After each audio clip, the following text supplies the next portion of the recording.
नमस्कार साथियों, एक बार आप सबका फिर से बहुत बहुत स्वागत है आप सबके अपने YouTube चैनल डियर गुरुजी पर। सो गाइस, आज के इस वीडियो में स्पेशली मैं हिंदी के 196 क्वेश्चन लेकर के आया हूं। इसका PDF भी मैं आपको दे दूंगा अपने टेलीग्राम ग्रुप पर और अपनी वेबसाइट पर।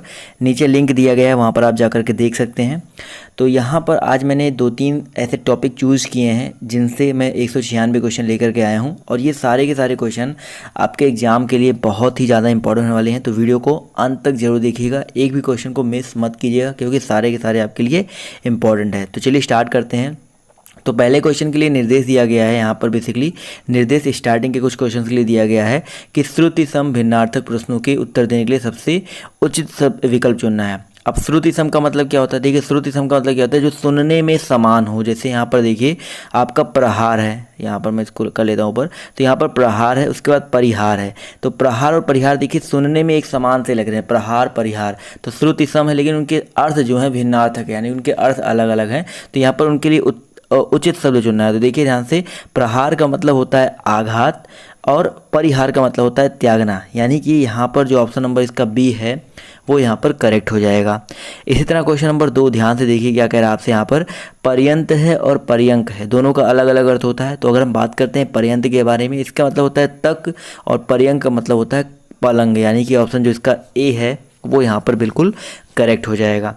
क्वेश्चन नंबर 3 देखिए, बहुत ही अच्छा क्वेश्चन है। कह रहा है कि पवन और पावन का मतलब क्या होता है। देखिए, पवन का मतलब वायु ये होता है ना, ये हवा होता है, और पावन का मतलब होता है पवित्र। तो यहाँ पर पवित्रता मत कर देना, पवित्र होता है पावन का मतलब। तो ऑप्शन जो इसका डी है वायु और पवित्र, वो यहाँ पर बिल्कुल करेक्ट हो जाएगा। क्वेश्चन नंबर 4 इसी तरह से यहाँ पर कह रहा है पाहन और पाहुन, इसका सही अर्थ क्या है? तो भाई पाहन का मतलब होता है पत्थर, और पाहुन का मतलब होता है गेस्ट, यानी कि अतिथि। तो ऑप्शन जो इसका बी है वो यहाँ पर करेक्ट हो जाएगा। क्वेश्चन नंबर आपका 5 कह रहा है प्रस्तर और प्रस्तार का सही अर्थ क्या है? भाई प्रस्तर का मतलब भी आपका पत्थर ही होता है, और प्रस्तार का मतलब होता है विस्तार, यानी कि फैलाव। तो यहाँ पर ऑप्शन जो इसका सी है प्रस्तार का मतलब फैलाव, ये बिल्कुल करेक्ट हो जाएगा। चलिए आते हैं अगले क्वेश्चन पर। तो अगला क्वेश्चन कह रहा है परिमित है एक परिमिति है। देखो परिमित क्या होता है, परिमिति क्या होता है? तो परिमित का मतलब क्या होता है? बेसिकली आपकी एक सीमा, जो चरम सीमा होती है उसको परिमित बोलते हैं, और परिमिति जो होती है मर्यादा होती है। दोनों में अंतर क्या होता है? देखिए, परिमित है एक आपका यानी कि चरम सीमा, एक लास्ट सीमा, और परिमिति क्या होती है? मर्यादा होती है। क्लियर है? परिमिति आपने सुना होगा, जैसे आप लोग आयत की परिमिति भी निकालते हो, वो भी आपकी एक परिमिति होती है। क्लियर है? चलिए आते हैं क्वेश्चन नंबर 7 की तरफ। तो आपसे यहाँ पर क्या कह रहा है कि प्रदीप और प्रतीप का सही अर्थ क्या है? तो प्रदीप मतलब दोस्तों आपका दीपक होता है, और प्रतीप मतलब होता है आपका उल्टा। तो बहुत ही इंपॉर्टेंट है। तो ऑप्शन जो इसका ए है वो यहाँ पर करेक्ट हो जाएगा। क्वेश्चन नंबर 8 यहाँ पर देखिए क्या कह रहा है पानी और पाड़ी, इसका सही अर्थ क्या है? देखिए पानी अलग है, पानी अलग है। वो पानी वो वाला पानी नहीं है जो हरियाणवी में बोल देते हैं। पानी अलग है, पानी अलग है। तो पानी का मतलब होता है जल, और पाड़ी का मतलब होता है भाई हाथ। तो ऑप्शन जो इसका डी है वो यहाँ पर बिल्कुल करेक्ट हो जाएगा। आते हैं क्वेश्चन नंबर 9 की तरफ। तो आपसे यहाँ पर क्या कह रहा है कि परिणाम और परिमाण, ये तो सबको पता होना चाहिए। परिणाम का मतलब होता है रिजल्ट, यानी कि नतीजा, और परिमाण का मतलब क्या होता है? भाई परिमाण का मतलब होता है क्वांटिटी, यानी कि मात्रा। तो ऑप्शन जो इसका सी है नतीजा और मात्रा, वो यहाँ पर बिल्कुल करेक्ट हो जाएगा। इसी तरह आपका क्वेश्चन नंबर आपका 10 कह रहा है कि प्रबल और प्रवर, इसका सही अर्थ क्या है? भाई प्रबल की अगर हम बात करते हैं तो इसका मतलब होता है प्रबल शक्तिशाली हो, और प्रवर का मतलब क्या होता है? प्रवर का मतलब होता है जो थोड़ा श्रेष्ठ हो। तो यहाँ पर ऑप्शन जो इसका बी है, माफ़ कीजिएगा, शक्तिशाली और श्रेष्ठ, वो यहाँ पर बिल्कुल करेक्ट हो जाएगा। चलिए आते हैं अगले क्वेश्चन पर। तो अगला क्वेश्चन आपका यहाँ पर कह रहा है प्रसाद और प्रासाद। आप देखिए बहुत इंपॉर्टेंट है, अगर यहाँ से क्वेश्चन आता है तो लोग बहुत गलती करके आते हैं। प्रसाद आपको पता है ना प्रसाद क्या होता है, और प्रासाद क्या होता है? तो दोनों में डिफरेंस है। तो प्रसाद मतलब होता है जिससे भगवान की तरफ से जो प्रसाद मिलता है वो बेसिकली एक कृपा होती है। तो यहाँ पर प्रसाद मतलब कृपा, और प्रासाद मतलब होता है महल। तो ऑप्शन जिसका ए है वो यहाँ पर बिल्कुल करेक्ट हो जाएगा। आते हैं क्वेश्चन नंबर 12 पर।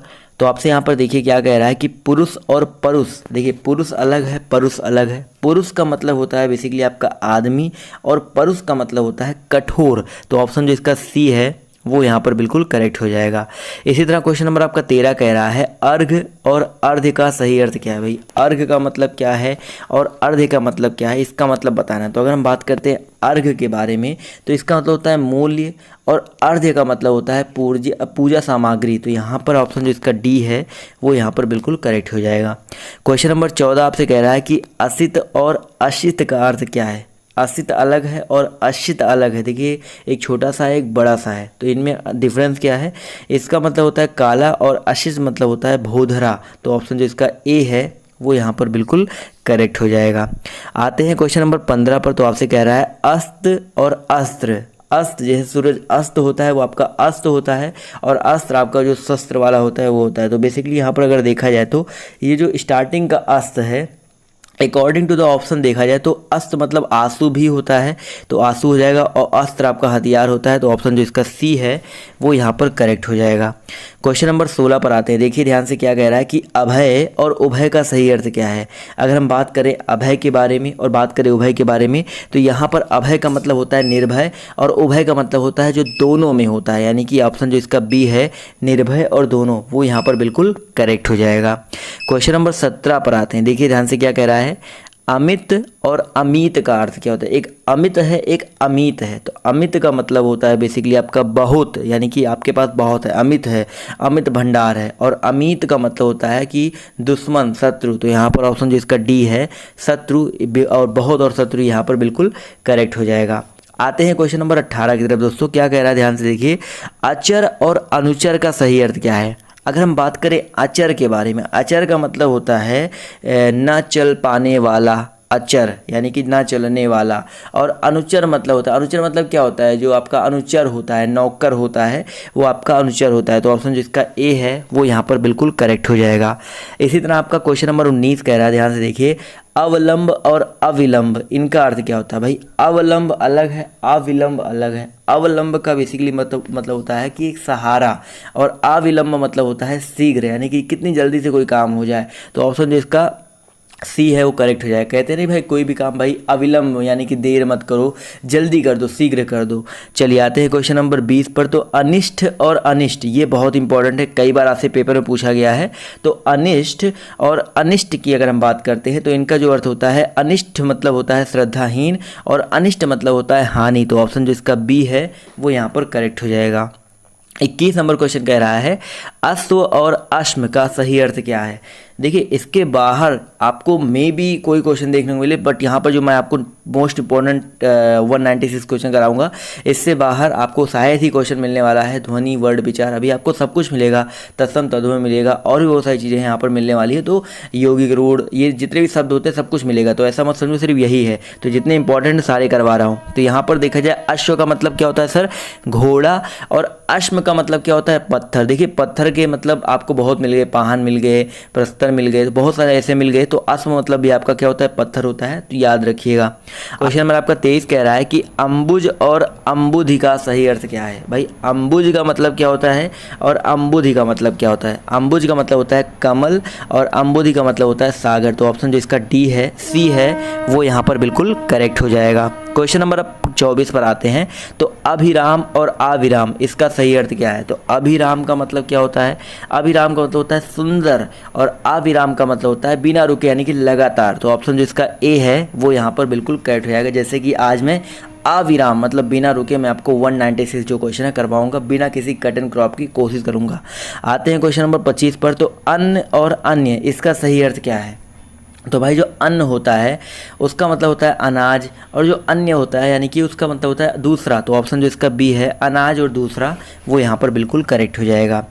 आते हैं क्वेश्चन नंबर 26 पर। तो आपसे क्या कह रहा है कि श्रवण और भ्रमण इसका सही अर्थ क्या है। भाई श्रवण का मतलब क्या होता है और भ्रमण का मतलब क्या होता है। श्रवण का मतलब होता है सुनना, श्रवण मतलब सुनना, और श्रमण मतलब होता है बौद्ध सन्यासी। बहुत ही इंपॉर्टेंट है। तो यहाँ पर ऑप्शन जो इसका बी है वो यहाँ पर करेक्ट हो जाएगा।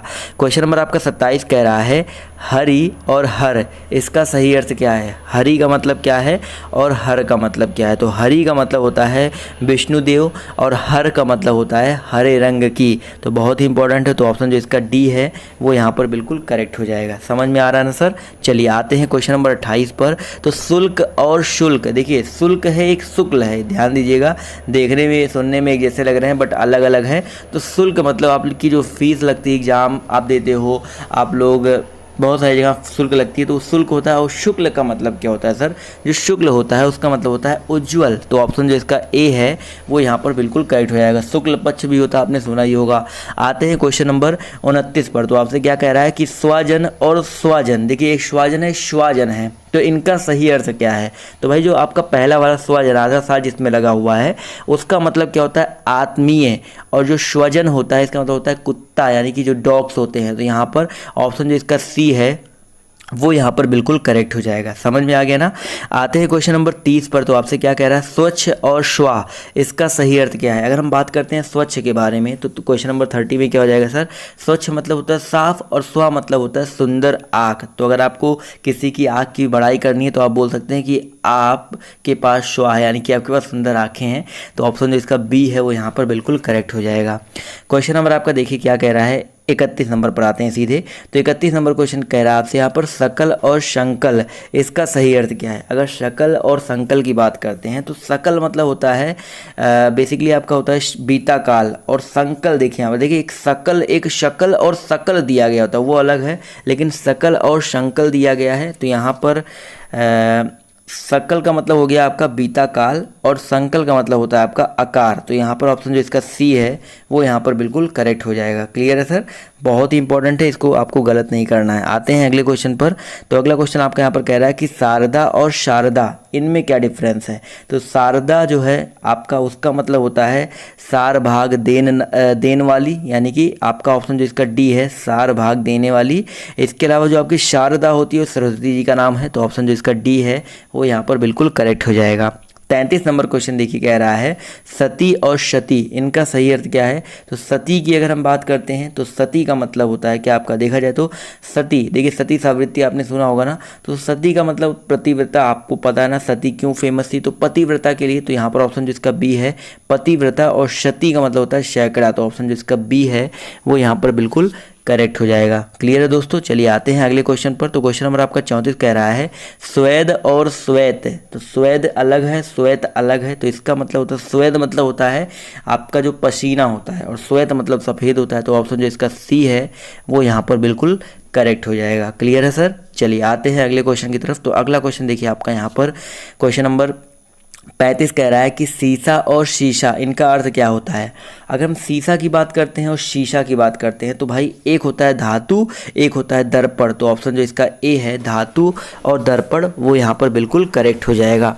चलिए आते हैं क्वेश्चन नंबर 36 की तरफ। तो आपसे कह रहा है सीता और सीता, एक सीता है एक सीता है, तो इनका अर्थ क्या हो जाएगा?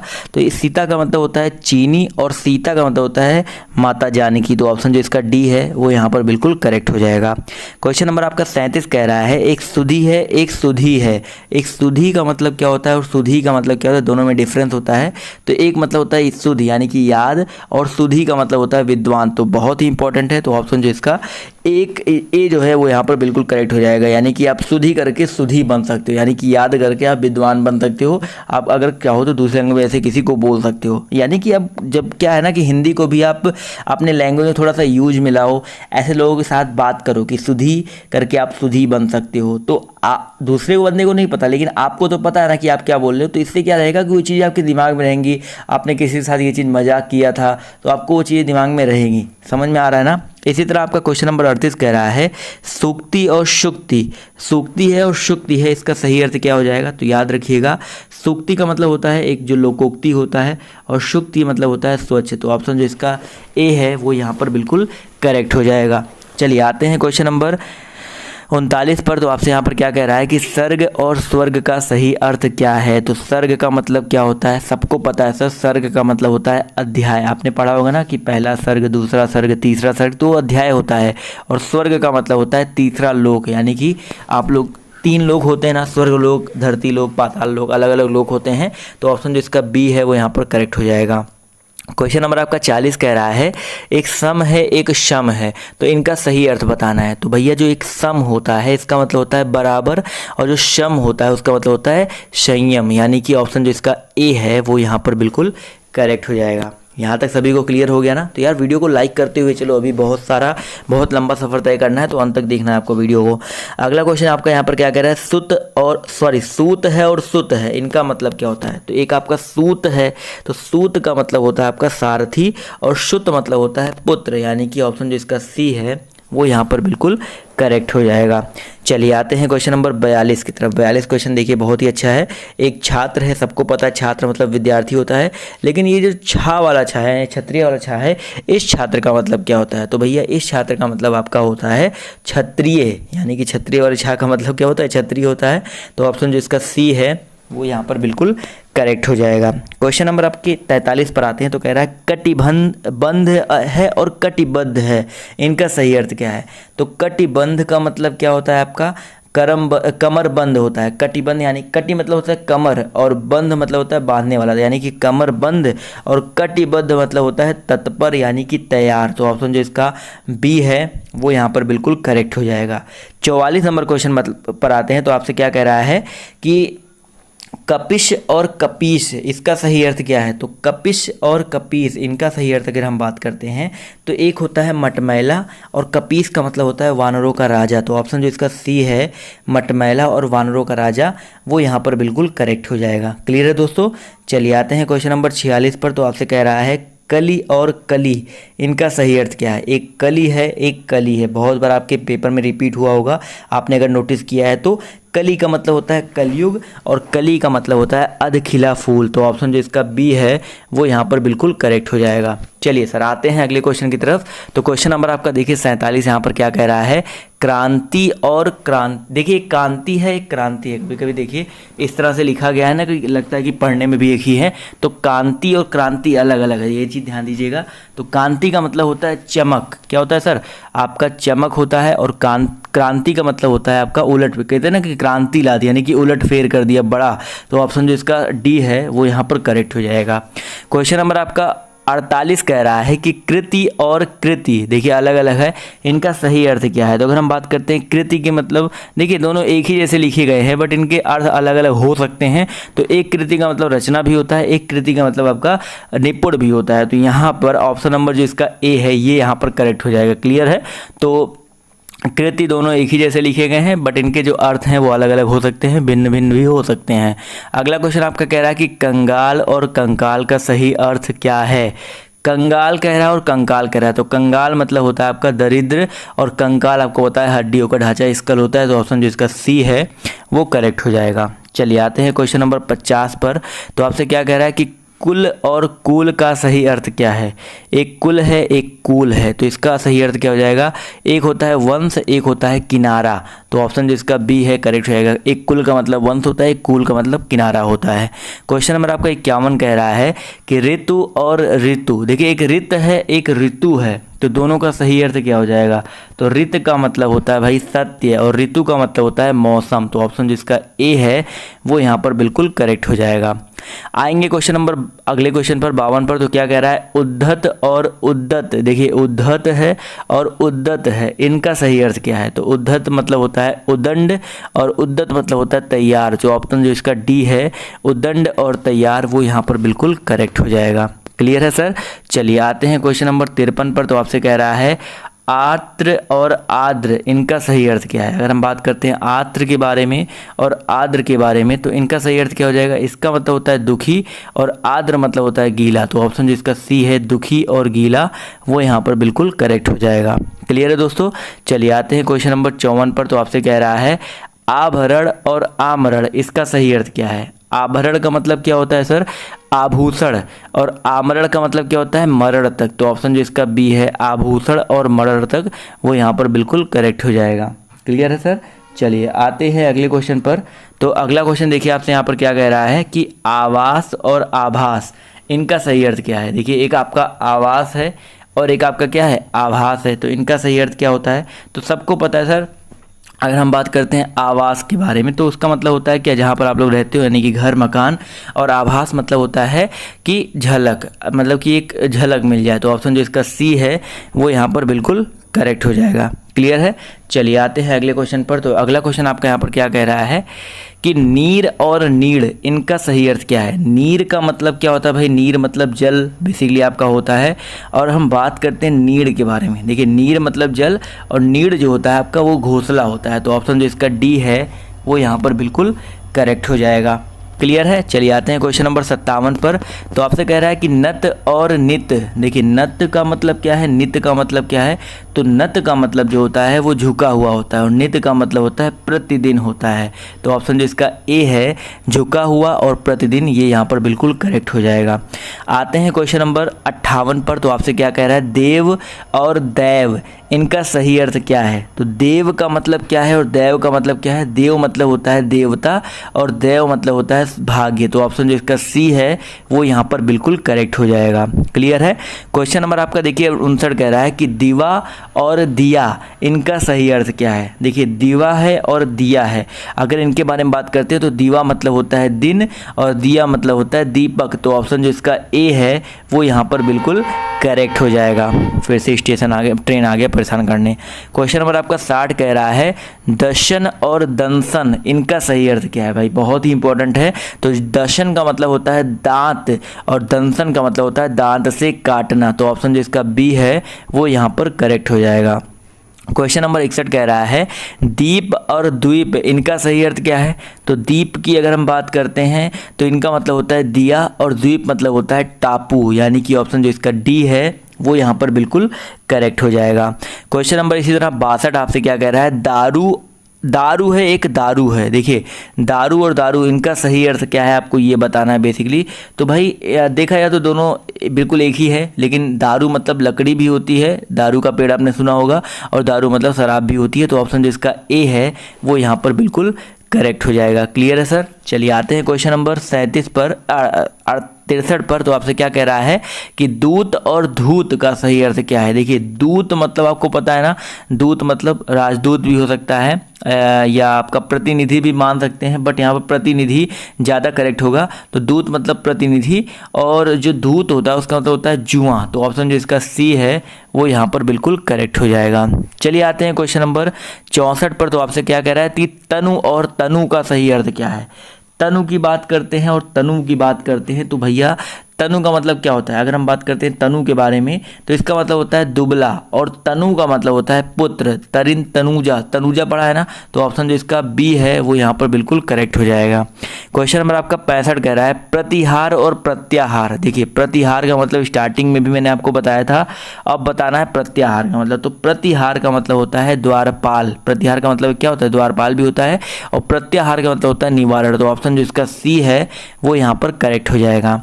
65 के बाद 66 नंबर क्वेश्चन क्या रहा है कि बाण और बाण इसका सही अर्थ क्या है। तो अगर हम बात करते हैं बाण के बारे में और बात करते हैं बाण के बारे में, तो बाण का मतलब होता है आदत और बाण मतलब होता है तीर। तो ऑप्शन जो इसका ए है वो यहाँ पर बिल्कुल करेक्ट हो जाएगा।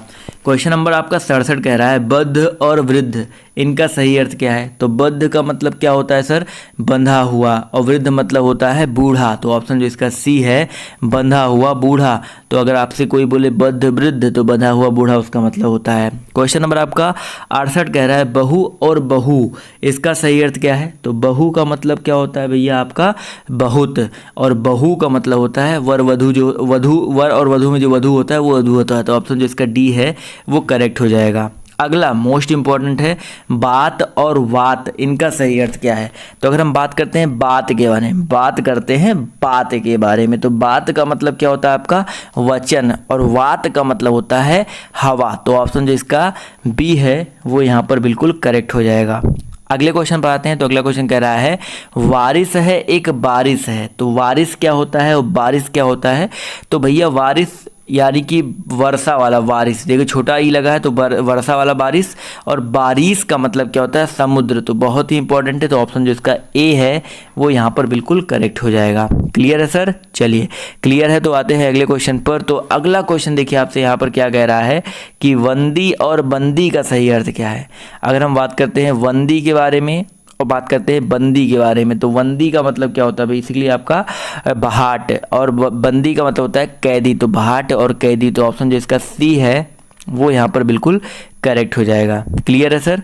चलिए आते हैं अगले क्वेश्चन की तरफ। तो अगला क्वेश्चन आपका यहाँ पर कह रहा है कि बहन और वहन, इनका सही अर्थ क्या है। तो अगर हम बात करते हैं बहन, यानी कि सिस्टर वाला बहन होता है, लेकिन यहाँ पर बहन अलग, यहाँ पर इसका कुछ अर्थ होगा। तो यहाँ पर देखा जाए तो बहन का मतलब सब में एक ही दिया गया, बहन बहन बहन, तो बहन का मतलब बहन ही होगा, कुछ अलग क्यों होगा। और वहन का मतलब क्या होता है, वहन मतलब होता है क्या, वहन करना, आपने सुना है ना वहन करना। तो यहाँ पर क्या हो जाएगा आपका ढोना। तो ऑप्शन जो इसका डी है वो यहाँ पर बिल्कुल करेक्ट हो जाएगा। क्लियर है सर। चलिए आते हैं अगले क्वेश्चन पर। तो अगला क्वेश्चन कह रहा है कि वास और बास, इसका सही अर्थ क्या है। अगर हम बात करते हैं भाई वास के बारे में, तो वास अलग है, बास अलग है। तो वास का मतलब होता है जहाँ पर हम लोग निवास करते हैं, और बास का मतलब होता है भाई कहते हैं नहीं बास मार रहे हो तो गंध मार रहे हो। तो ऑप्शन जिसका डी है वो करेक्ट हो जाएगा। क्लियर है। आते हैं अगले क्वेश्चन पर। कह रहा है कि बलि और बलि का सही अर्थ क्या है। अगर हम बलि की बात करते हैं और बलि के बारे में बात करते हैं, तो बलि मतलब होता है बलिदान, और बलि का मतलब होता है शक्तिशाली। तो ऑप्शन जो इसका सी ए है वो यहाँ पर करेक्ट हो जाएगा। आते हैं क्वेश्चन नंबर 75 पर। तो आपसे क्या कह रहा है, ध्यान से देखिए कि शब्द क्या है। भैया शब्द क्या होता है, एक या एक से अधिक सार्थक वर्ड समूह होता है। तो ऑप्शन जो इसका बी है वो यहाँ पर बिल्कुल करेक्ट हो जाएगा, एक या एक से अधिक सार्थक वर्ड समूह। क्लियर है। चलिए आते हैं क्वेश्चन नंबर 76 पर। तो आपसे कह रहा है योग रूढ़ शब्द क्या है। अब देखिए अभी तक हमने बहुत सारी चीज़ों के बारे में पढ़ा, अब उसके आगे थोड़ा बढ़ है। तो यहाँ पर योग रूढ़ शब्द पूछ रहा है क्या होता है। तो अगर हम बात करें योग रूढ़ के बारे में, तो योग रूढ़ का मतलब होता है जो सामान्य अर्थ को छोड़कर परंपरागत अर्थ बताए, तो आपका योग रूढ़ कहलाता है। तो ऑप्शन जो इसका ए है वो यहाँ पर करेक्ट है। इसे लंबोदर, तो सामान्य अर्थ को छोड़कर एक नया अर्थ बताएगा। इसी तरह आपका क्वेश्चन नंबर 77 कह रहा है कि निम्नलिखित में से कौन सा कथन सत्य है। तो 4 कथन दिए गए हैं, तो यहाँ पर बताना आपका कौन सा कथन सत्य है। तो यहाँ पर देखा जाए तो उपसर्ग प्रत्यय से रूढ़ शब्द बनते हैं, तो गलत बात है भाई, रूढ़ शब्द उपसर्ग प्रत्यय से नहीं बनते हैं। तद्भव शब्द सीधे अरे तद्भव शब्द नहीं, तत्सम शब्द सीधे संस्कृत से आए हैं, और योग रूढ़ शब्द अविकारी नहीं होते हैं, ऐसा कुछ भी नहीं है।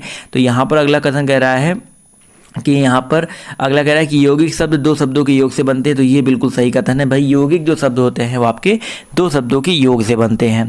क्वेश्चन नंबर आपका 78 क्या कह रहा है कि निम्नलिखित में से कौन सा कथन सत्य नहीं है। तो यहाँ पर कह रहा है कौन सा कथन सत्य नहीं है।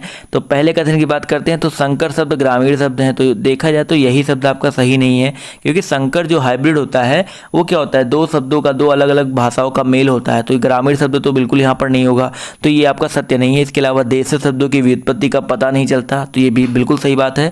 रूढ़ शब्दों की कोई व्युत्पत्ति नहीं होती, ये भी सही बात है। और तद्भव शब्द तत्सम के विकृत रूप है, ये भी बिल्कुल सही बात है। तो 3 कथन सही है, 1 कथन आपका सत्य नहीं है। 79 आपसे कह रहा है कि व्यवहार लोक में अर्थ प्रतीत कराने वाली ध्वनि ही शब्द है। यह कथन किस व्याकरण का है। तो व्याकरण का है। तो देखिए क्वेश्चन यहाँ पर क्या पूछा गया है। तो यहाँ पर देखा जाए तो व्यवहार लोक में अर्थ प्रतीति कराने वाली ध्वनि ही है। तो ये बेसिकली आपका व्याकरण में है, या आपका पतंजलि में है। तो ऑप्शन जो इसका कौन सा है सर, डी वाला ऑप्शन जो है वो यहाँ पर बिल्कुल करेक्ट हो जाएगा। क्लियर है दोस्तों। चलिए आते हैं अगले क्वेश्चन की तरफ। तो अगला क्वेश्चन आपका यहाँ पर क्वेश्चन नंबर 80 क्या कह रहा है कि निर्देश दिया गया है कि इन 4 ऑप्शन दिए गए हैं कुछ शब्दों के लिए, अभी जब तक निर्देश और नहीं आता तब तक के लिए रूढ़ शब्द आपको ढूंढना है। तो देखिए इसमें क्या रूढ़ शब्द हो जाएगा। तो भैया रूढ़ शब्द सब पहले आपको पता होना चाहिए, रूढ़ शब्द क्या होते हैं। क्लियर है कि किसी को पता है कि नहीं पता है। कम से कम आपको जब तक रूढ़ शब्द पता नहीं होगा तब तक आप लोग कैसे किसी चीज़ को आप लोग बता पाओगे। तो देखिए रूढ़ शब्द होते हैं, योग रूढ़ शब्द होते हैं, यौगिक शब्द होते हैं, अलग अलग होते हैं। रूढ़ शब्द जो होते हैं वो क्या कहलाते हैं कि जिन शब्दों के सार्थक खंड ना हो उन्हें रूढ़ शब्द कहते हैं। जैसे आपके घर का कोई सार्थक खंड है नहीं है, घोड़ा, दिन, कान, ये इनके सार्थक खंड नहीं है, तो आपका ये रूढ़ हो जाएगा। इसी तरह आपका यौगिक होता है। अभी जब यौगिक मिलेगा तो मैं आपको यौगिक भी समझा दूंगा क्या होगा। तो अभी रूढ़ का मतलब समझ में आ गया ना, तो रूढ़ के बारे में जान लेते हैं। तो यहाँ पर देखा जाए तो रेशम, पलंग और मलमल, तो इनका देखो अलग अलग इनको कर सकते हो। रेशम को अलग कर सकते हो, पलंग को अलग कर सकते हो, आप मलमल को अलग कर सकते हो, यानी कि इनके अलग खंड। रेशम में रेस, एक रेस का मतलब कुछ होता है, पलंग में अंग अलग हो सकता है, मलमल में मल और मल आपका अलग अलग है, लेकिन लाल के कोई भी सार्थक खंड नहीं होंगे। तो ऑप्शन जो इसका सी है करेक्ट हो जाएगा। इसी तरह आपका क्वेश्चन नंबर 81 में देखो, हल्दी, फुलवारी, सरोवर और काला। तो आप लोग देख के ही बता सकते हो सर 81 में आपका ऑप्शन नंबर जो इसका डी है काला, ये यहाँ पर बिल्कुल करेक्ट हो जाएगा। जल्दी जल्दी करेंगे इसको क्योंकि यहाँ पर आपको ज़्यादा दिमाग नहीं लगाना है। आपका उबटन, पेट और पंकज और सलाई। तो उबटन का मतलब उबटन, पेट, देखिए उबटन में अलग अलग कर सकते हो, पंकज में कर सकते हो, सलाई में कर सकते हो, लेकिन सी ऑप्शन जो पेट है इसमें नहीं कर सकते हो। इसी तरह आपका क्वेश्चन नंबर 83 में क्या कह रहा है कि तद्भव शब्द चुनना है। तद्भव शब्द पता है ना क्या होता है, जो आपका तत्सम से आते हैं, तत्सम से विकृत होकर बनते हैं तद्भव शब्द। तो 83 में देखिए क्या हो जाएगा आपका, सरद है, क्रूर है, कीड़ा है, ये आपके तत्सम है, लेकिन यहाँ पर लुहार जो है आपका तद्भव हो जाएगा। इसी तरह हम 84 में देख लेते हैं, पगड़ी, फाल्गुन, सियार और ठुमरी। तो पढ़ के बता सकते हो कि जो सियार है वो आपका क्या है, आपका एक तद्भव शब्द है। इसी तरह क्वेश्चन नंबर 85 देखिए क्या कह रहा है, फ्रांस है, ब्रह्मा है, पक्ष है और टोटी है। देखिए फ्रांस, ब्रह्मा, पक्ष, टोटी, आराम से पढ़ के बता सकते हो। यहाँ पर फ्रांस अलग है, तो यहाँ पर ये आपका जो हो जाएगा 85 का ए, ये आपका एक तद्भव शब्द हो जाएगा। क्लियर है। अगले क्वेश्चन पर आते हैं। तो अगला क्वेश्चन आपका कह रहा है, तोंद, ऊषा, दूल्हा और वियोग। तोंद है, ऊषा है, दूल्हा है और वियोग है। तो यहाँ पर क्या हो जाएगा, ये आपका जो दूल्हा है ये आपका एक तद्भव शब्द हो जाएगा। क्लियर है। इसी तरह 87 नंबर क्वेश्चन में क्या कह रहा है, योग, जीवन और क्रोध है और आपका मीठा है। तो यहाँ पर अगर देखा जाए तो मीठा जो है बेसिकली बिल्कुल सही है, मीठा जो है आपका एक तद्भव शब्द हो जाएगा। अगले में कह रहा है, वर्ण है, मृत्यु है, दुबला और झुग्गी है। तो यहाँ पर आप आराम से बता सकते हो जो आपका दुबला है वो आपका क्या है, आपका एक तद्भव शब्द है। इसी तरह 89 नंबर क्वेश्चन है, सुनार, हेमंत, तेंदुआ और पूर्व। इसमें बता सकते हो सर सभी लोग। तो यहाँ पर क्या हो जाएगा, सुनार, बिल्कुल सही सर। तो सुनार जो है आपका एक तद्भव शब्द है।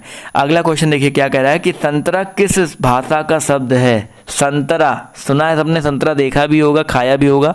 तो संतरा जो है आपका ना तो जापानी है ना तो तुर्की है, ये आपका पुर्तगाली से लिया गया है। बहुत इंपॉर्टेंट है, याद रखिएगा। आते हैं अगले क्वेश्चन पर। तो अगला क्वेश्चन आपका यहाँ पर क्या कह रहा है, ध्यान से देखिए कि गोदाम किस भाषा का शब्द है। गोदाम, गोडाउन आपने सुना होगा, उसी से गोदाम बना है। तो गोदाम भी आपका पुर्तगाली ही भाषा का शब्द है। तो ऑप्शन जो इसका बी है वो करेक्ट हो जाएगा। क्लियर है। 92 नंबर क्वेश्चन पर आते हैं। तो क्या कह रहा है कि अस्पताल किस भाषा का शब्द है। देखिए यहाँ से क्वेश्चन बहुत बनते हैं, तो अस्पताल की बात कर लेते हैं। तो अस्पताल जो है बेसिकली वो आपका अंग्रेजी भाषा का शब्द है। हॉस्पिटल, अस्पताल भी आपका अंग्रेजी भाषा का शब्द है। तो बहुत इंपॉर्टेंट है, याद रखिएगा। आते हैं 93 नंबर पर। तो बहादुर किस भाषा का शब्द है। जो बहादुर है वो आपका एक तुर्की भाषा का शब्द है। किस भाषा का सर, तुर्की भाषा का शब्द है। इसी तरह आपका क्वेश्चन आपका आमदनी किस भाषा का शब्द है। अगर हम बात करते हैं आमदनी के बारे में, तो आमदनी जो है आपका एक फारसी भाषा का शब्द है। किस भाषा का सर, फारसी भाषा का शब्द है। तो ऑप्शन जो इसका बी है वो यहाँ पर बिल्कुल करेक्ट हो जाएगा। क्वेश्चन नंबर आपका 95 देखिए क्या कह रहा है कि कबूतर किस भाषा का शब्द है। कबूतर की अगर हम बात कर लेते हैं तो याद रखिएगा ये आपका फारसी भाषा का शब्द है। किस भाषा का सर, फारसी भाषा का शब्द है। क्वेश्चन नंबर आपका 96 कह रहा है मुकदमा किस भाषा का शब्द है। मुकदमा की अगर हम बात कर लेते हैं तो मुकदमा जो है बेसिकली आपका अरबी भाषा का शब्द है। किस भाषा का सर, अरबी भाषा का शब्द है। तो ऑप्शन जो इसका बी है वो करेक्ट है। देखो इसको आपको याद करना होगा, बिना याद किए नहीं होगा। कुछ इंपॉर्टेंट जो है यहाँ पर मैं करवा दे रहा हूँ, तो ये आपके लिए इंपॉर्टेंट भी हो सकते हैं, इनको टिक करते हुए चलिएगा। 97 कह रहा है भाई रेल किस भाषा का शब्द है। रेल जो है आपका, ये तो आपको पता है RAIL अंग्रेजी भाषा का ही शब्द है। तो ऑप्शन जो इसका ए है करेक्ट हो जाएगा। 98 कह रहा है कि लफंगा जो है वो किस भाषा का शब्द है। लफंगा की अगर हम बात करते हैं तो आपका पुर्तगाली भाषा का शब्द है। कैसा भाई, पुर्तगाली। तो ऑप्शन जो इसका डी है वो करेक्ट हो जाएगा। इसी तरह आपका कूपन जो है वो किस भाषा का शब्द है। तो कूपन आपका एक फ्रेंच शब्द है। तो ऑप्शन जो इसका बी है फ्रेंच, वो यहाँ पर बिल्कुल करेक्ट हो जाएगा। क्वेश्चन नंबर आपका 100 देखिए ध्यान से क्या कह रहा है कि गिरह कट शब्द क्या है। गिरह कट जो शब्द है बेसिकली आपका संकर शब्द है। दो अलग अलग भाषाओं से मिलकर बना हुआ है गिरह कट। तो ऑप्शन जो इसका डी है संकर, वो यहाँ पर बिल्कुल करेक्ट हो जाएगा। इसी तरह आपका क्वेश्चन नंबर 101 कह रहा है भाई ऊट पटांग शब्द क्या है। अगर हम बात करते हैं ऊट पटांग के बारे में, तो इसका मतलब है ये आपका एक देशज शब्द है। देशज निकला हुआ, इसकी व्युत्पत्ति का पता नहीं है, बोलते नहीं ऊट पटांग बोल दिया। तो ऑप्शन जो इसका सी है वो करेक्ट हो जाएगा। क्वेश्चन नंबर आपका 102 कह रहा है कि कायल शब्द क्या है। तो कायल ना तो यौगिक है, ना तो रूढ़ है, ना तो तत्सम है, ये आपका एक तद्भव शब्द है। तो ऑप्शन जो इसका बी है वो यहाँ पर बिल्कुल करेक्ट हो जाएगा। क्वेश्चन नंबर 103 पर आते हैं। ध्यान से देखिए क्या कह रहा है आपसे यहाँ पर कि पंकज शब्द क्या है। पंकज भाई क्या है शब्द। तो पंकज जो शब्द है वो आपका एक योग रूढ़ शब्द है। कैसा शब्द है सर? योग रूढ़ शब्द। देखिए रूढ़ शब्द मैंने आपको बताए, अब योग रूढ़ और यौगिक भी जान लेते हैं। तो पहले योग रूढ़ जान लेते हैं। तो योग रूढ़ शब्द वे शब्द होते हैं भैया जो अपने सामान्य अर्थ को छोड़ करके किसी विशेष अर्थ को बताने लगते हैं, उन्हें योग रूढ़ कहते हैं। जैसे पंकज हो गया, पंकज देखिए आपको पता है ना कि पंकज का अर्थ कुछ अलग हो जाता है। इसी तरह जलज हो गया, जलज हो गया, और क्या हो जाता है? चक्रपाणी, लंबोदर, दशरथ, बहुत सारे ऐसे होते हैं। क्लियर है सर? चलिए आते हैं क्वेश्चन नंबर 104 पर। तो पुरोहित शब्द क्या है? पुरोहित शब्द के बारे में बात करते हैं। तो ये आपका क्या है? एक तत्सम शब्द है। तो ऑप्शन जो इसका सी है वो यहाँ पर बिल्कुल करेक्ट हो जाएगा। क्लियर है सर? देखिए बैटरी भी खत्म हो रही है, कोई बात नहीं, चार्ज पे लगा लेते हैं। क्वेश्चन नंबर आपका 105 पर आते हैं। तो 105 में देखिए कह रहा है एक कुछ निर्देश दिए गए हैं, यहाँ पर आपको क्या करना है? संकर शब्द ढूंढना है, यानी कि इन चारों ऑप्शनों में संकर शब्द आपको ढूंढना है। तो छज्जा है, मुर्दा घर है, शैया है और दीवार है। तो बहुत ही अच्छा क्वेश्चन है। तो याद रखिएगा यहाँ पर जो आपका मुर्दा घर है, मुर्दा घर बेसिकली आपका दो अलग अलग भाषाओं से मिलके बना है। तो ये आपका क्या हो जाएगा? करेक्ट हो जाएगा। क्लियर है? इसी तरह क्वेश्चन नंबर 106 क्या कह रहा है कि रिक्शा और किस्मत, रेल यात्री और आपका चाय। तो आप लोग पढ़ के ही बता सकते हो। यहाँ पर जो रेल यात्री है भैया, जो आपका ऑप्शन नंबर सी है रेल यात्री, वो आपका क्या है? आपका एक प्रकार से एक संकर शब्द है। इसी तरह आते हैं क्वेश्चन नंबर 107 पर। तो आपसे यहाँ पर क्या कह रहा है कि रिक्शा, प्लेटफॉर्म, टिकट घर और प्लेटफॉर्म। फिर से देखिए प्लेटफॉर्म दो बार दे दिया तो ये तो कट ही गया। बट टिकट घर की अगर हम बात कर लें, देखिए ध्यान से, टिकट घर और रिक्शा, तो यहाँ पर संकर शब्द ढूंढना है। तो टिकट घर यहाँ पर ऑप्शन जो इसका सी है वो करेक्ट हो जाएगा। आते हैं क्वेश्चन नंबर 108 पर। तो आपसे यहाँ पर क्या कह रहा है कि कहवा, कारतूस, अलमारी और गृहकट। तो गृहकट अभी मैंने आपको बताया था, ये आपका एक संकर शब्द है। तो ऑप्शन जो इसका डी है वो यहाँ पर बिल्कुल करेक्ट हो जाएगा। अगला क्वेश्चन आपका क्या कह रहा है कि श्रृंगाल, लियाकत, तजुर्बा और बम वर्षा। तो इसमें अगर देखा जाए तो आपका जो बम वर्षा है, देखिए बम अलग है, वर्षा अलग है। तो आपका ऑप्शन जो इसका सी है वो यहाँ पर बिल्कुल करेक्ट हो जाएगा। अब देशज शब्द चुनना है, कुछ ऑप्शन कुछ आपके क्वेश्चन है। तो लोटा, किश्ती और बहन भाई। तो यहाँ पर आप आराम से बता सकते हो जो लोटा है वो आपका क्या है? एक देशज शब्द है। अगला देखिए क्या है? सोहाग। देखिए पहला क्वेश्चन पढ़ के ही पता चल जा रहा है, सोहाग है। और एक आपका बीज है, जगमग है और लश्कर है। तो यहाँ पर अगर देखा जाए तो सोहाग यहाँ पर लग रहा है और जगमग में थोड़ा सा कन्फ्यूजन है। बट यहाँ पर आई होप जगमग भी हो सकता है क्योंकि आपका देशज शब्द कह रहा है। तो यहाँ पर ऑप्शन सी जो है ज़्यादा करेक्ट होगा। तो ऑप्शन सी, क्योंकि सोहाग का कुछ अर्थ हो सकता है, दिमाग में नहीं आ रहा है। तो अगर मैं आपको कमेंट करके बता दूंगा या डिस्क्रिप्शन दे दूंगा अगर इसका कुछ भी अर्थ दिमाग में आता है। तो यहाँ पर ऑप्शन जो इसका सी है वो करेक्ट लग रहा है मुझे। आते हैं क्वेश्चन नंबर 112 पर। तो यहाँ पर किसमिस, बाबा, गाड़ी और नमूना। तो यहाँ पर अगर देखा जाए तो आपका जो बाबा है ये आपका एक देशज शब्द से निकला शब्द है। तो ऑप्शन जो इसका बी है वो यहाँ पर बिल्कुल करेक्ट हो जाएगा। इसी तरह आपका क्वेश्चन नंबर 13 कह रहा है कि गैस, कुश्ती, औलाद, डील डील। तो डील डील जो है आपका ये आपका एक देशज शब्द से निकला हुआ शब्द है। तो ऑप्शन जो इसका बी है वो यहाँ पर करेक्ट हो जाएगा।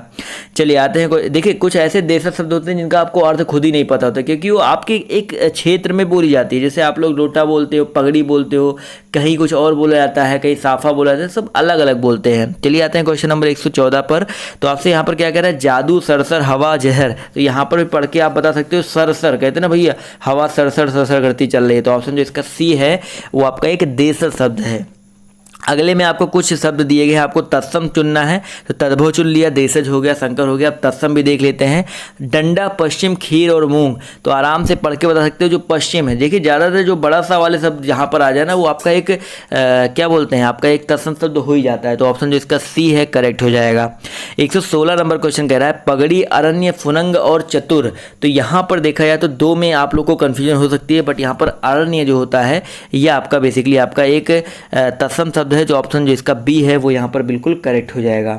आते हैं क्वेश्चन नंबर 117 पर। तो आपसे क्या कह रहा है? झिलमिल, सांप, औषधि और भाप। तो यहाँ पर भी आप लोग देख करके आराम से बता सकते हो कि आपका यहाँ पर बेसिकली ऑप्शन नंबर जो इसका डी है औषधि, वो आपका क्या हो जाएगा? शाह। यहाँ पर देखिए अलग अलग तरह के सा होते हैं। तो ज़्यादातर जो बड़ा सा या खट्टी सा वाले शब्द जहाँ पर आ जाए वो आपका क्या होता है? आपका वही तत्सम ही होता है। क्लियर है? क्वेश्चन नंबर 118 कह रहा है, थोड़ा सा मैं फास्ट जा रहा हूँ, थोड़ा सा कंट्रोल करता हूँ अपने आप को। अगला क्वेश्चन 118 कह रहा है सुहाग, नक्षत्र, दिया और गोत्र।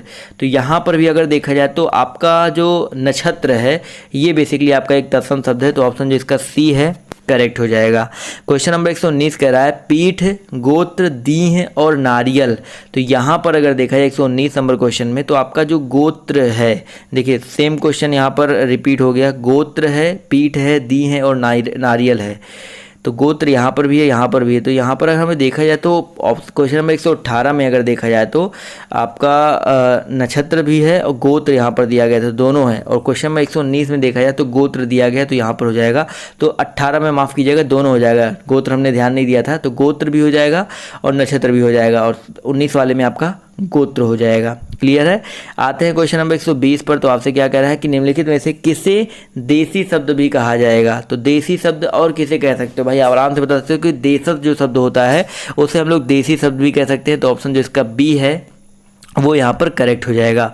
121 कह रहा है भाई तत्सम शब्दों का मूल स्रोत क्या है। तत्सम जो शब्द होते हैं बेसिकली उनका मूल स्रोत क्या होता है, संस्कृत होता है, क्योंकि वो संस्कृत से सीधे उठाए हुए होते हैं। तो ऑप्शन जो इसका बी है वो यहाँ पर बिल्कुल करेक्ट हो जाएगा। 122 नंबर क्वेश्चन कह रहा है भाई संकर शब्द किस वर्गीकरण में आते हैं। अगर हम संकर शब्द की बात करते हैं तो दोस्तों ये किस वर्गीकरण में आते हैं, ये उद्गम में आते हैं। संकर शब्द देखें, इनका उद्गम होता है, उद्गम होता है, रचना अर्थ इनके अंडर में नहीं आते हैं। तो ऑप्शन जो इसका बी है वो करेक्ट हो जाएगा। सॉरी, बी है वो करेक्ट हो जाएगा। अब आएंगे सीधे क्वेश्चन नंबर 123 पर। तो आपसे यहाँ पर क्या कह रहा है कि निम्नलिखित में से कौन सा शब्द भेद उद्गम के आधार पर नहीं है। तो उद्गम के आधार पर कौन सा नहीं है, तो देखा जाए तो यहाँ पर जो आपका रूढ़ है, रूढ़ जो शब्द होते हैं वो आपके उद्गम के आधार पर नहीं होते हैं। तो ऑप्शन जो इसका सी है वो यहाँ पर बिल्कुल करेक्ट हो जाएगा। क्वेश्चन नंबर 124 पर आते हैं। तो आपसे क्या कह रहा है कि शब्दों के वर्गीकरण का आधार क्या है। शब्दों के वर्गीकरण का आधार क्या है, तो भैया शब्दों का वर्गीकरण हम लोग उद्गम, अर्थ, रचना, उपरोक्त देखा जाए तो तीनों के आधार पर कर सकते हैं। तो ऑप्शन जो इसका डी है वो करेक्ट हो जाएगा। क्लियर है दोस्तों। चलिए आते हैं क्वेश्चन नंबर 125 पर। तो देखिए क्वेश्चन नंबर 125 कह रहा है भी शब्द क्या है। जो भी शब्द है वो आपका एक निपात शब्द होता है। तो ऑप्शन जो इसका डी है वो यहाँ पर बिल्कुल करेक्ट हो जाएगा। क्लियर है सर। देखिए वीडियो को लाइक करते हुए चलो, आप देख सकते हो ना सुबह के 3:04 हो रहे हैं, सुबह के 3:04 हो रहे हैं। अभी तक सोया नहीं हूँ, आप सबके लिए वीडियो तैयार कर रहा हूँ, वीडियो प्रिपेयर कर रहा हूँ, जिससे आपको कल सुबह सुबह में वीडियो दे सकूँ। तो ये सब चीज़ें आप सबके लिए की जाती है। तो आप लोग प्लीज़ एक वीडियो को लाइक तो कर ही सकते हो। बहुत मेहनत लगती है, ऐसा नहीं लगता कि बस किताब उठाया बना दिया। कुछ लोग कमेंट करते हैं किताब उठाओ बना दो, यूट्यूबर बन जाओ। आसान नहीं होता, करके आप खुद देखो, पता चल जाएगा। क्लियर है। क्वेश्चन नंबर 126 आपसे क्या कह रहा है कि माता पिता शब्द युग्म है। तो माता पिता जो शब्द युग्म है वो आपका क्या होता है, एक सार्थक शब्द युग्म है। तो यहाँ पर देखा जाए तो ऑप्शन जो इसका बी है सार्थक शब्द युग्म, वो यहाँ पर बिल्कुल करेक्ट हो जाएगा। क्वेश्चन नंबर आपका 127 कह रहा है कि प्रा उपसर्ग से बनने वाले शब्द समूह क्या है। तो प्रा से आपका क्या बन सकता है भाई, प्रभाव बन सकता है, बहुत सारी ऐसी चीज़ें बन सकती है। प्रत्येक यहाँ पर देखा जाए तो बन सकता है, तो प्रति से बनता है प्रत्येक, लेकिन प्रा से सिर्फ पूछ रहा है। तो प्रभाव बन जाएगा, प्रदेश बन जाएगा, प्रपत्र बन जाएगा। तो ऑप्शन जो इसका डी है वो यहाँ पर करेक्ट हो जाएगा। यहाँ पर प्रत्येक में प्रति आ जाएगा, प्रत्युत्तर में प्रति आ जाता है, यहाँ भी प्रत्येक है। तो ये तीनों तो नहीं बनेंगे। तो ऑप्शन जो इसका डी है वो करेक्ट हो जाएगा। क्वेश्चन नंबर आपका 128 क्या कह रहा है, ध्यान से देखिए कि निम्नलिखित में से वसुधा का समानार्थी क्या है। वसुधा का समानार्थी क्या है भाई, वसुधा का समानार्थी पूछ रहा है। तो यहाँ पर देखा जाए तो वसुंधरा जो है आपका ऑप्शन जो इसका बी है ये वसुधा का समानार्थी हो जाएगा।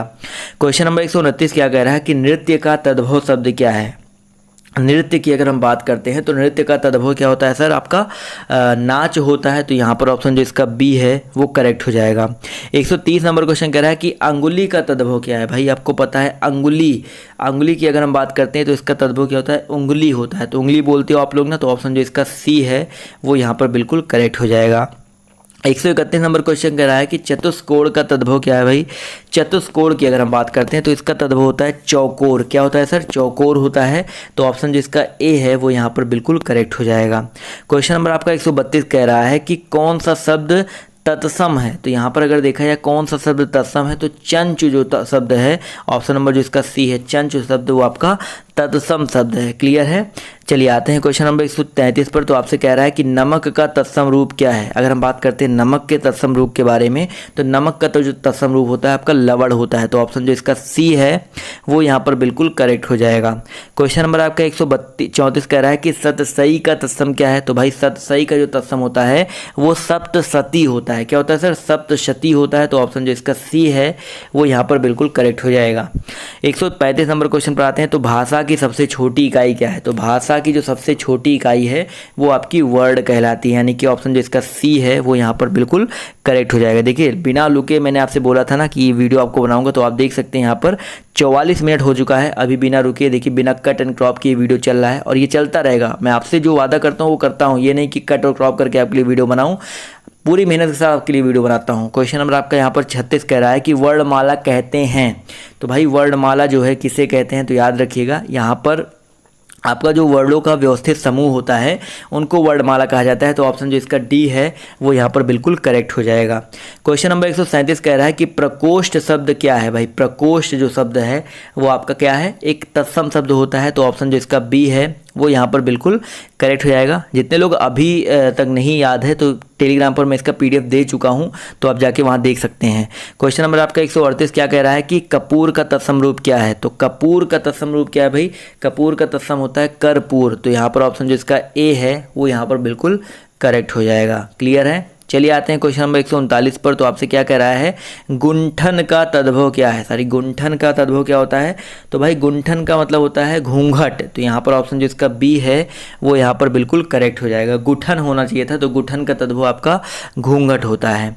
क्वेश्चन नंबर आपका देखिए यहाँ पर क्या कह रहा है, 140 नंबर कह रहा है कि संविदा का सर्वाधिक उपयुक्त के अर्थ क्या है। संविदा आपने देखा है ना क्या होता है, संविदा मतलब होता है बेसिकली ठेका होता है। क्या होता है, ठेका होता है। तो बेसिकली ये सबसे उपयुक्त अर्थ है। तो ऑप्शन जो इसका बी है वो यहाँ पर बिल्कुल करेक्ट हो जाएगा। 141 नंबर क्वेश्चन कह रहा है कि यौगिक शब्द की पहचान करें। तो ये यौगिक शब्द की पहचान करना है। तो यहाँ पर अगर देखा जाए तो यौगिक शब्द, तो कक्षाध्यापक जो है वो आपका यौगिक शब्द है। यौगिक मतलब क्या होता है, दो चीज़ों से मिलकर बनता है, दो शब्दों से मिलकर बनता है। तो कक्षा प्लस अध्यापक मिलकर आपका बना है कक्षाध्यापक। तो ऑप्शन जो इसका डी है करेक्ट हो जाएगा। चलिए आते हैं अगले क्वेश्चन पर। तो 142 क्वेश्चन कह रहा है कि दर्शन का तद्भव क्या है। भाई दर्शन का तद्भव कई बार बता चुका हूँ, दर्शन होता है। तो ऑप्शन जो इसका बी वाला है वो यहाँ पर बिल्कुल करेक्ट हो जाएगा। क्वेश्चन नंबर 143 कह रहा है कि आँख शब्द का तत्सम रूप क्या है। तो आँख शब्द का जो तत्सम रूप होता है वो अक्ष ही होता है। और तो यहाँ पर देखा जाए तो आँख का जो तत्सम कह रहा है ना, तो आपका अच्छी हो जाएगा। इसके अलावा चक्षु, लोचन और नेत्र इसके पर्यायवाची मान सकते हो। क्लियर है।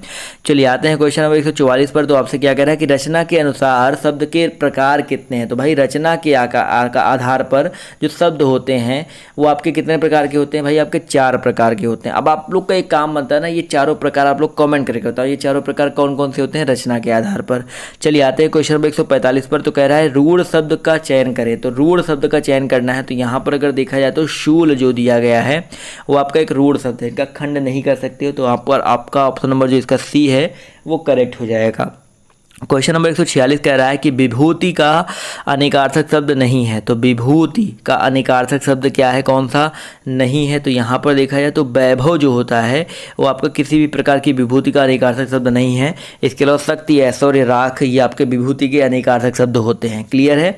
चलिए आते हैं क्वेश्चन नंबर 147 पर। तो आपसे क्या कह रहा है कि व्याकरणिक विवेचन के आधार पर हिंदी शब्दों के भाग हैं। तो व्याकरणिक विवेचन के आधार पर हिंदी शब्दों के भाग कौन कौन से हैं। भाई विकारी होते हैं और आपके अविकारी होते हैं। यहाँ पर आविष्कारी लिखा है वो थोड़ा सा गलत लिखा है, बट अविकारी होगा, थोड़ा सा इसको सही कर लीजिएगा। तो ऑप्शन जो इसका सी है वो यहाँ पर बिल्कुल करेक्ट हो जाएगा। क्लियर है दोस्तों। चलिए आते हैं क्वेश्चन नंबर 148 तरफ। अभी थोड़ा देर और रुक जाइए ना, बस 50 क्वेश्चन तो मुश्किल से और बचे हैं कि निम्नलिखित में से विरक्त शब्द कौन सा है। तो विरक्त शब्द यहाँ पर पूछा गया है। तो यहाँ पर अगर देखा जाए तो आपका जगह जगह, तो आपका ऑप्शन जो इसका डी है जगह जगह, वो आपका क्या है, एक विरक्त शब्द है। तो ऑप्शन जो इसका डी है वो बिल्कुल करेक्ट हो जाएगा।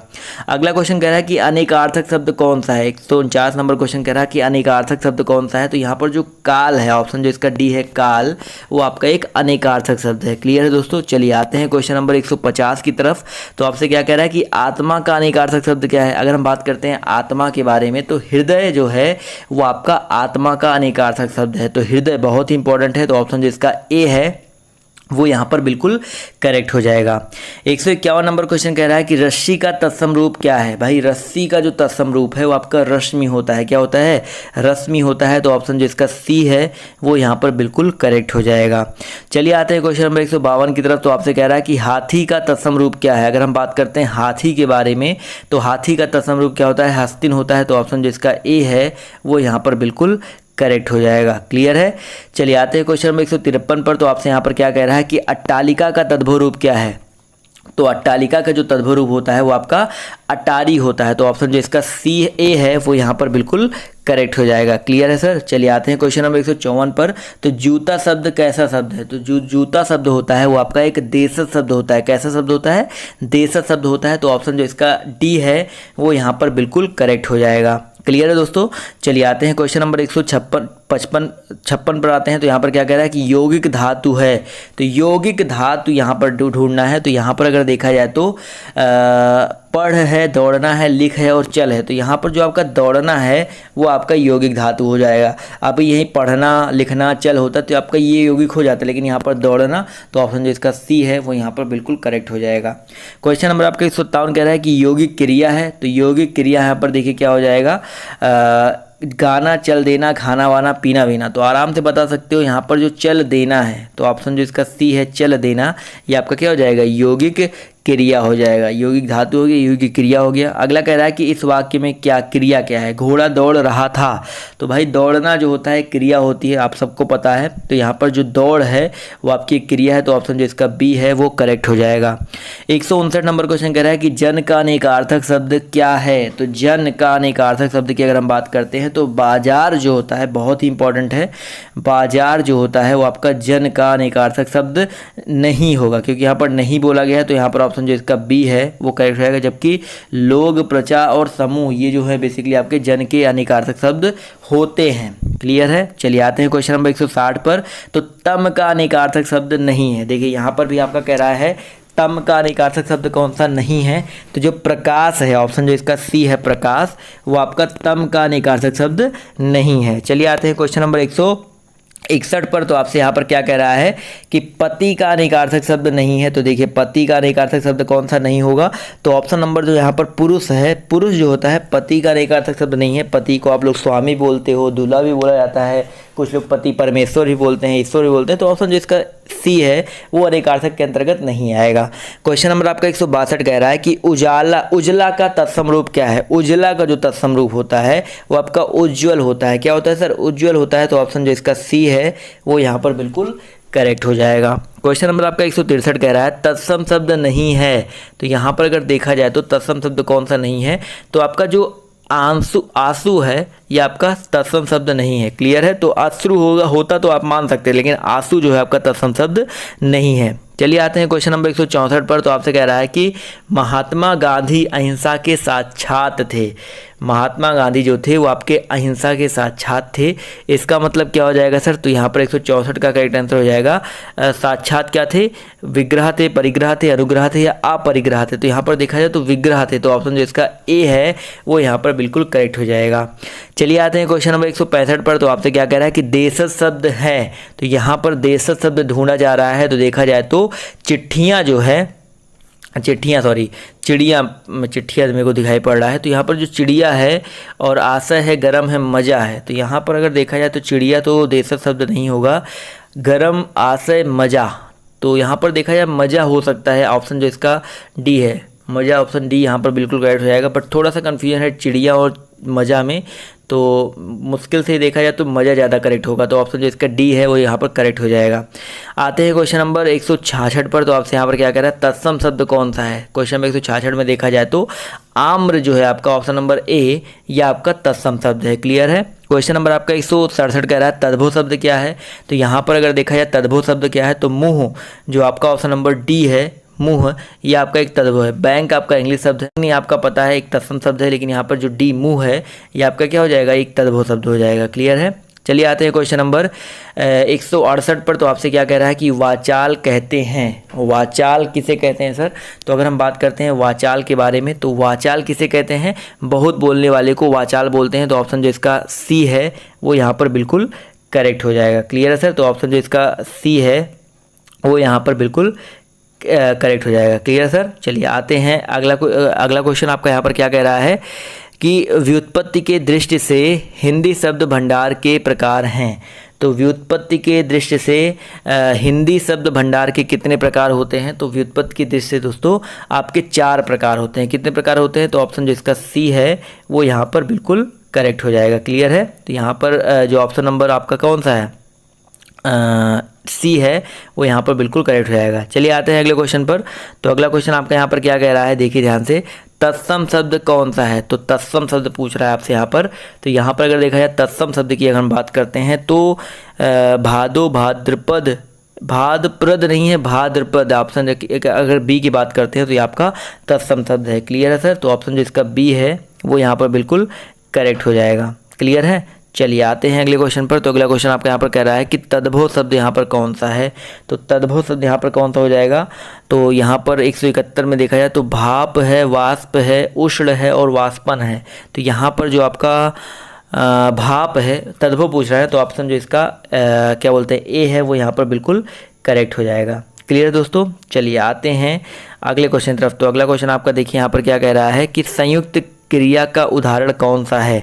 तो संयुक्त क्रिया का उदाहरण कौन सा है? तो याद रखिएगा 172 में क्या हो जाएगा सर, इसका जो करेक्ट आंसर हो जाएगा तुम प्रतिदिन पढ़ने आया करो। तो ऑप्शन जो इसका सी है वो यहाँ पर बिल्कुल करेक्ट हो जाएगा। तुम प्रतिदिन पढ़ने आया करो, ये आपका बेसिकली संयुक्त क्रिया का उदाहरण हो जाएगा। क्लियर है सर। चलिए आते हैं क्वेश्चन नंबर 172 के बाद 173 पर। तो आपसे यहाँ पर क्या कह रहा है, कौन सा कथन सत्य नहीं है? तो यहाँ पर 173 में अगर देखा जाए तो संकर शब्द ग्रामीण शब्द है। यहाँ पर पहला जो कह रहा है, फिर से वही सेम क्वेश्चन रिपीट हो गया। तो ये आपका देखा जाए तो संकर शब्द ग्रामीण शब्द है ही नहीं, तो ऑप्शन जो इसका ए है वो यहाँ पर बिल्कुल करेक्ट हो जाएगा। आते हैं क्वेश्चन नंबर 174 पर। तो गिरहकट, फिर से क्वेश्चन रिपीट हो गया क्या सारे के सारे? तो गिरहकट शब्द क्या है? तो भाई देखिए फिर से रिपीट हो गया तो मैं छोड़वा दूंगा, कोई दिक्कत नहीं है। तो गिरहकट आपको पता है देशज शब्द है, तो यहाँ पर देशज शब्द चुनना है। तो आपको पता है लोटा जो है आपका देशज शब्द है। रिपीट हो गया, अच्छा 2-3 क्वेश्चन रिपीट हो गए तो कोई बात नहीं। अब देखिए इसमें बताना आपको कि निम्नलिखित में से तत्सम शब्द चुनना है आपको। तत्सम शब्द यहाँ पर देखा जाए तो क्या हो जाएगा 176 में, तो आपका जो पश्चिम है वो आपका क्या हो जाएगा, एक तत्सम शब्द हो जाएगा। क्लियर है सर। चलिए आते हैं अगले क्वेश्चन पर। तो यहाँ पर कह रहा है निम्नलिखित में से किसे देसी शब्द कहा जाता है? तो यहाँ पर कई सारे क्वेश्चन रिपीट हो गए, उसके लिए माफ़ी चाहूँगा।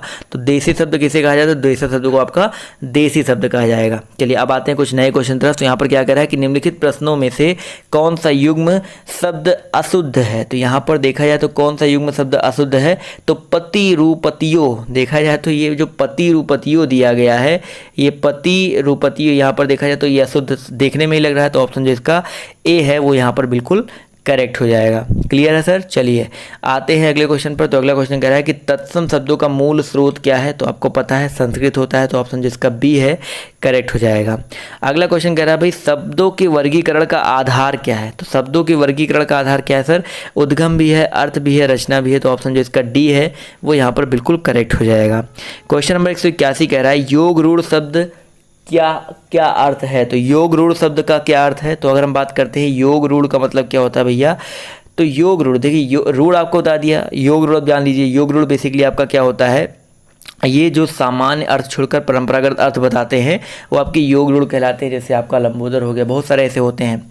आते हैं अगले क्वेश्चन पर। तो आपसे क्या कह रहा है कि विकारी शब्दों के जिस रूप से उनकी संख्या का बोध होता है वे क्या कहलाते हैं? तो विकारी शब्दों के जिस रूप से उनकी संख्या का बोध हो बेसिकली वो आपके वचन कहलाते हैं। तो एक वचन, 2 वचन आपने सुना है ना, तो ऑप्शन जो इसका ए है वो यहाँ पर बिल्कुल करेक्ट हो जाएगा। क्लियर है। चलिए आते हैं क्वेश्चन नंबर 183 पर। तो आपसे क्या कह रहा है कि संस्कृत के वे शब्द जो हिंदी में बिना किसी परिवर्तन के प्रयुक्त होते हैं वो क्या कहलाते हैं? तो भैया क्या कहलाते हैं संस्कृत के वे शब्द? तो बेसिकली आपका तत्सम कहलाते हैं। तो ऑप्शन जो इसका सी है वो यहाँ पर बिल्कुल करेक्ट हो जाएगा। अग्नि, अष्ट, अश्रु, अच्छी, बहुत सारे ऐसे तत्सम शब्द हैं। चलिए आते हैं क्वेश्चन नंबर 184 पर। तो आपसे क्या कह रहा है कि निम्नलिखित में से किस समूह में सभी शब्द तत्सम हैं? तो यहाँ पर सभी शब्द तत्सम यहाँ पर कौन सा हो जाएगा सर? 184 में अगर देखा जाए तो सभी शब्द आपका तत्सम यहाँ पर शर्करा, पवन, ज्येष्ठ, अग्नि, पहले वाले ऑप्शन की अगर हम बात करते हैं तो अग्नि भी आपका तत्सम है, ज्येष्ठ भी है आपका, शर्करा भी है और पवन भी है। तो यहाँ पर देखा जाए पहला ही ऑप्शन यहाँ पर करेक्ट हो जाएगा, तो ऑप्शन जो इसका ए है करेक्ट हो जाएगा। इसमें देखा जाए तो घोड़ा नहीं है, इसमें किताब, नानी, चाकू नहीं है, चम्मच, हाथी नहीं है। तो क्लियर है। चलिए आते हैं 185 पर। तो आपसे कह रहा है स्वर्ण कैसा शब्द है। तो स्वर्ण बेसिकली आपका देखा जाए तो आपका एक तत्सम शब्द है। स्वर्ण हो गया, स्वप्न हो गया, संध्या हो गई, ये सारे तत्सम होते हैं। तो ऑप्शन जो इसका ए है वो यहाँ पर बिल्कुल करेक्ट हो जाएगा। 186 नंबर क्वेश्चन आपसे क्या कह रहा है कि वे शब्द जो प्रकृति, प्रत्यय अथवा दूसरे शब्दों के योग से बनी हो वो क्या कहलाते हैं।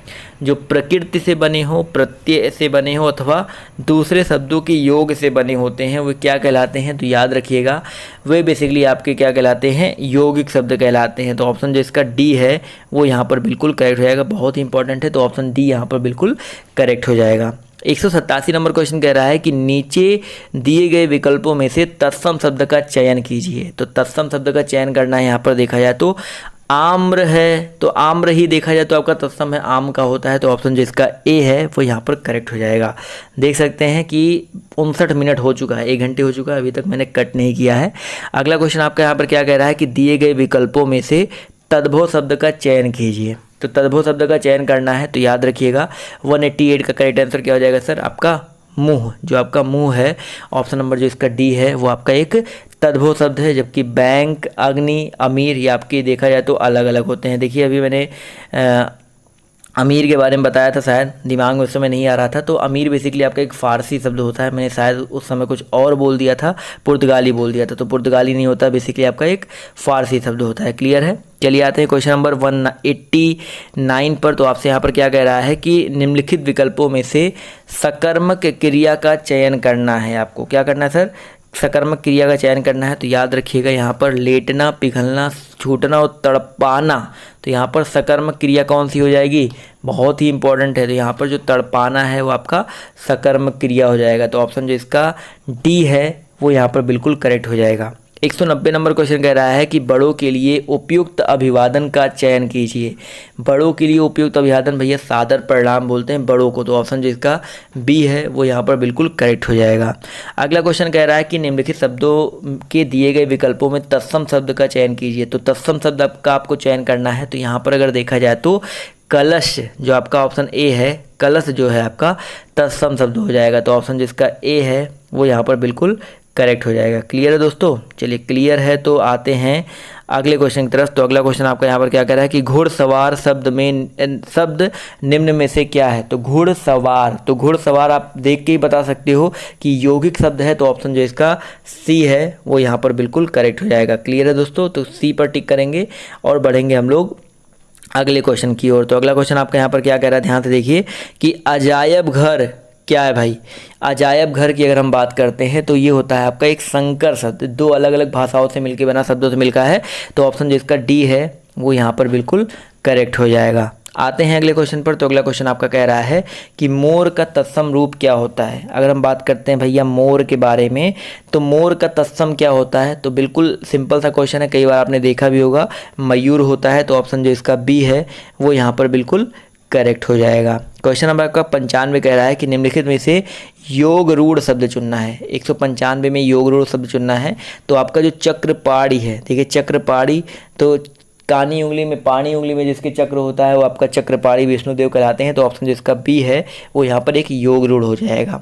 196 नंबर क्वेश्चन देखिए ध्यान से क्या कह रहा है कि जिस मूल शब्द में विकार होने से क्रिया बनती है उसे क्या कहते हैं। तो जिस मूल शब्द में विकार होने से क्रिया बनती है उन्हें हम लोग बोलते हैं यौगिक धातु। तो ऑप्शन जो इसका डी है वो यहाँ पर बिल्कुल करेक्ट हो जाएगा। तो क्लियर है सर। तो 1 घंटे 2 मिनट का जो वीडियो है आपके लिए मैंने यहाँ पर प्रिपेयर किया है बिना रुके, और एक बीच में एक गलती हुई थी अमीर शब्द को लेकर के, तो उसके लिए माफ़ कर देना। तो मैं कोई कट और क्रॉप नहीं कर रहा हूँ, सीधे पढ़ा रहा हूँ। तो बस आपको ये वीडियो कैसा लगा आप लोग इतना कमेंट करके बताइएगा, और इसके अलावा इसी तरह के वीडियोस मैं आपके लिए लेकर के आता रहता हूँ। तो बस यार आज के इस वीडियो में इतना ही। बाय बाय, टेक केयर, जय हिंद जय भारत। बस शेयर कर दो ज़्यादा से ज़्यादा, PDF मैं आपको अपने टेलीग्राम ग्रुप पर दे दूँगा। शेयर करो ज़्यादा से ज़्यादा यार, शेयर करो, लाइक करो, तभी तो आपको PDF में आपको इतना सब कुछ दे रहा, तो इतना तो कर ही सकते हो। तो अभी के लिए बाय बाय, टेक केयर, जय हिंद जय भारत।